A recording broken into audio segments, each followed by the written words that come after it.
You've probably heard the whispers, right?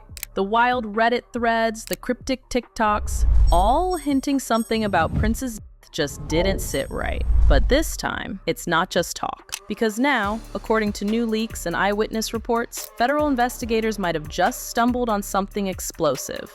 A tape. One that allegedly connects Diddy not only to bizarre ritualistic activities, but maybe even to Prince's death. Sounds insane? Yeah. We thought so too, at first. Until a former bad boy artist came forward and said he was approached himself, not once, but multiple times, to take part in these so-called rituals.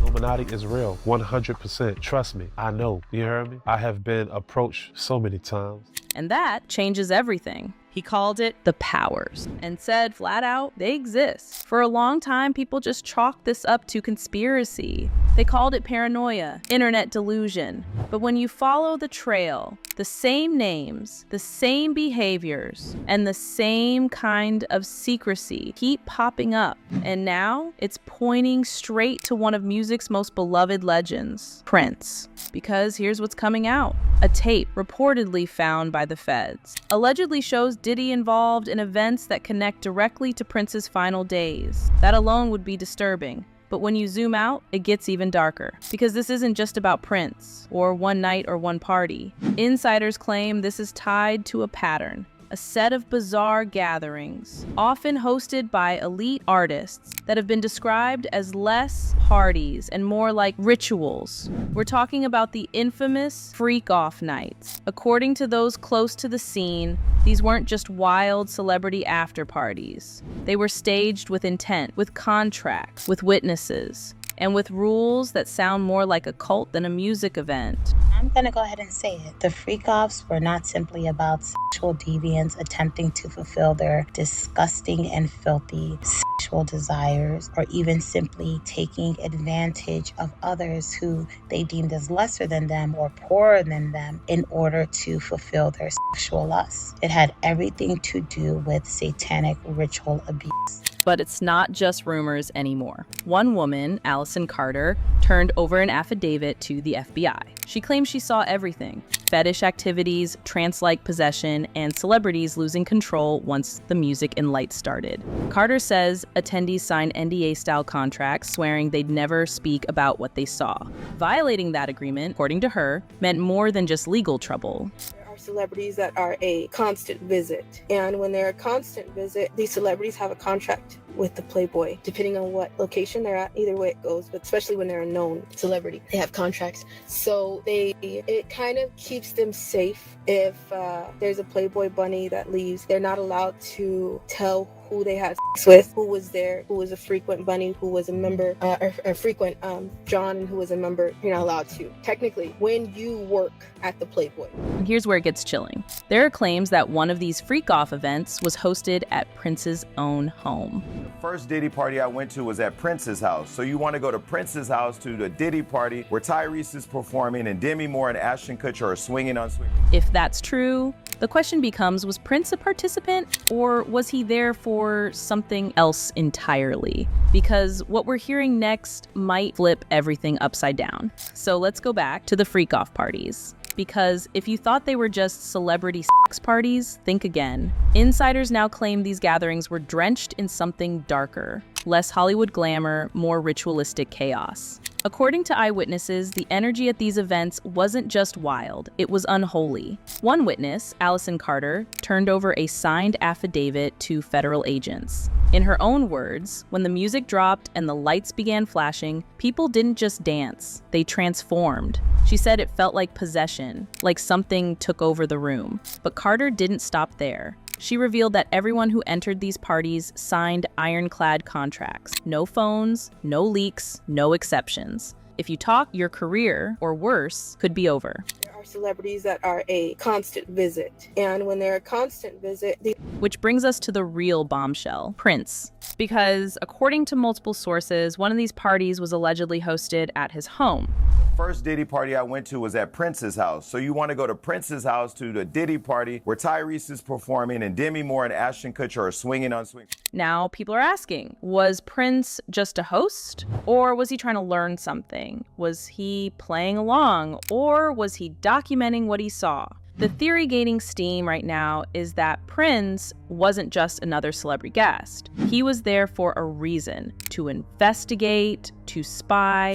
This wouldn't be the first time Prince pushed back against the powers that be. We all remember the feud with his label, how he rejected their control and publicly fought for ownership of his masters. But what if that was only the beginning? What if those label battles were connected to something even bigger? What if Prince had seen too much? If Prince was just a guest at those freak-off events, none of this would be shocking. But according to insiders, he wasn't just observing, he was gathering evidence. Some are calling him a whistleblower in disguise. The theory? Prince had been playing along, acting like he was part of the industry inner circle, while secretly collecting information to expose Diddy and the ritualistic culture surrounding him. And it actually tracked. Because if there's one artist who never bit his tongue when it came to industry corruption, it was Prince. Just look at his long-standing beef with his old label. This wasn't about drama or clout, it was about freedom. He was one of the first artists to openly fight for ownership of his masters, and he did it loudly. Well, it's not your game. You didn't make the rules, so everything comes hard. As long as you're signed to a contract, you're going to take a minority share of the winnings. A select few of us will do well, the majority will not. And the way he fought back? Legendary. He literally changed his name, ditching the one they owned and replacing it with an unpronounceable symbol just to protest their contracts. It wasn't just a rebellious move, it was calculated. I will now go back to using my name instead of the symbol I adopted as a means to free myself from all undesirable relationships. So imagine what would happen if someone like Prince, outspoken, strategic, fearless, got a front row seat to the industry's darkest secrets. Insiders believe he was trying to expose everything, that this wasn't just about getting back his masters, it was about unmasking the strong powers running things from behind the scenes. And Diddy, he allegedly knew, because as Prince kept speaking up and distancing himself from the mainstream industry, the tension grew. Rumors swirled that Diddy was becoming paranoid, that he felt Prince was getting too close, and that's where things start spiraling fast. As the tension between Prince and Diddy escalated, something shifted. People close to Prince noticed his behavior changing. He became more reclusive, more private. Some even said he looked like a man being followed. Then came the warning signs. Sudden health issues, canceled shows, cryptic messages. Insiders now claim Prince felt his life was in danger. And just weeks later, he was gone. The official story? A tragic overdose. Fentanyl toxicity from a self-administered dose.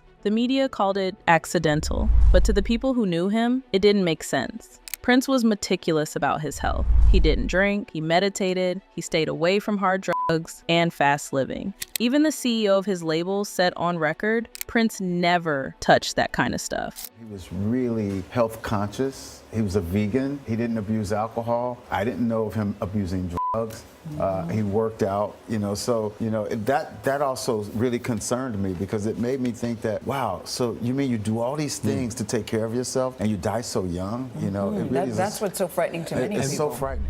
But there's something else the public didn't know. Right before his death, Prince was reportedly in talks with Warner Music, his old label, the same one he waged war against for decades. They were offering him his masters back, a peace offering, or so it seemed. Here's the interesting thing about the Prince murder. He was sick with the flu, but he was riding his bike in the park a day or two before he... Who do you know with the flu takes a ride in cold Minnesota, okay, with the flu? Nonsense. Prince was murdered. They found him in the elevator, gasping for air, whatever the situation is. He was murdered too, and I think the problem that he made was he went back to the table to negotiate with Warner Bros. They wanted to remix the Purple Rain 20 or 30 year anniversary album. He agreed to that. First of all, who calls you up and say we want to give you your masters? That's the first question. Who calls anyone up and says, we want to give you your masters back? He's been fighting for his masters his whole career. All of a sudden, out the blue, we want to give him his masters. That was the Machiavellian give in order to take, to get back into Prince's life, find exactly what he was up to.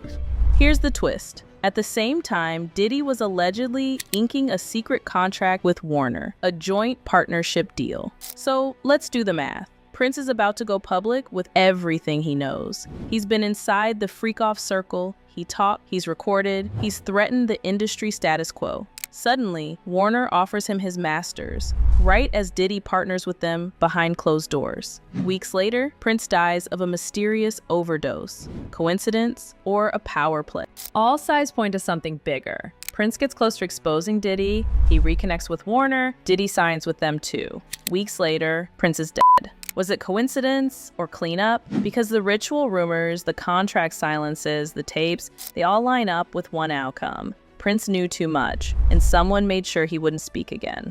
Was Prince murdered to protect secrets? Tell us what you believe in the comments. Stay tuned, this story isn't over.